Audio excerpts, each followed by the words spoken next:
42 کشتیوں پر قبضہ اور 450 افراد گرفتار۔ مگر یہ عام لوگ نہیں تھے، یہ وہ قافلہ تھا جو غزہ کے مظلوم فلسطینیوں کے لیے دوائیاں، کھانے پینے کا سامان اور امید کی کرن لے کر جا رہا تھا۔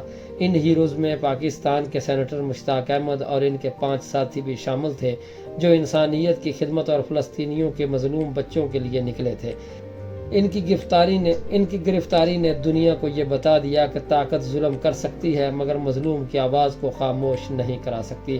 یہ ویڈیو صرف ایک واقعہ نہیں بلکہ انسانیت کی ضمیر کو جھنجھوڑنے والی کہانی ہے۔ دیکھیے مکمل ویڈیو اور جانیے کہ یہ بہادر قافلہ کیا پیغام چھوڑ گیا۔ بسم اللہ الرحمن الرحیم۔ دیکھنے اور سننے والوں کو میرا سلام۔ بڑھتے ہیں ویڈیو کی طرف۔ اس سے پہلے آپ اپنے چینل سچ کی آواز کو سبسکرائب لازمی کیجئے گا اور شیئر کیجئے گا۔ یہ قافلہ کشتیوں کا نہیں تھا، یہ امید کا قافلہ تھا۔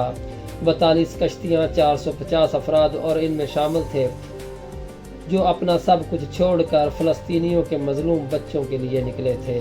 ان کشتیوں میں ہمارے اپنے وطن پاکستان کے ہی کچھ بیٹے بھی تھے، وہ نام جو آج تاریخ میں سنہری حروف سے لکھے جائیں گے۔ اس فوٹیلا میں پاکستان سے شامل ہونے والے سینیٹر مشتاق احمد اور ان کے 5 ساتھی، یہ 6 جوان صرف سیاست کا یا شہرت کے لیے نہیں نکلے تھے، یہ لوگ اپنے دلوں میں وہ درد لے کر نکلے تھے جو غزہ کے یتیم بچوں کی آنکھوں میں چھلکتا ہے۔ مشتاق احمد اور ان کے ساتھی دوائیوں کے پیکٹ، کھانے کے ڈبے اور سب سے بڑھ کر اپنی ہمت حوصلہ لے کر سوار ہوئے تھے۔ ان کا خواب تھا کہ وہ غزہ کے زخمیوں پر مرہم رکھ سکیں گے، لیکن جب سمندر پر اندھیرا چھایا اور ظالموں نے یہ قافلہ گھیر لیا، سب سے پہلے جنہیں ہدف بنایا گیا وہ تھے یہاں کے بہادر نوجوان۔ کمانڈر نے مشتاق احمد اور ان کے ساتھیوں کو گرفتار کر لیا، ان کے ہاتھ باندھ دیے گئے مگر ان کے چہروں پر کوئی خوف نہ تھا۔ ان کی آنکھوں میں صرف ایک روشنی تھی کہ ہم گرفتار ہو جائیں مگر فلسطین کی آواز کو کوئی خاموش نہ کر سکے گا۔ جب یہ خبر پاکستان پہنچی تو ہر دل میں ایک ہی صدا اٹھی، یہ لوگ قیدی نہیں ہیں، یہ ہمارے ہیرو ہیں، یہ وہ چراغ ہیں جو مظلوموں کے لیے جل اٹھے۔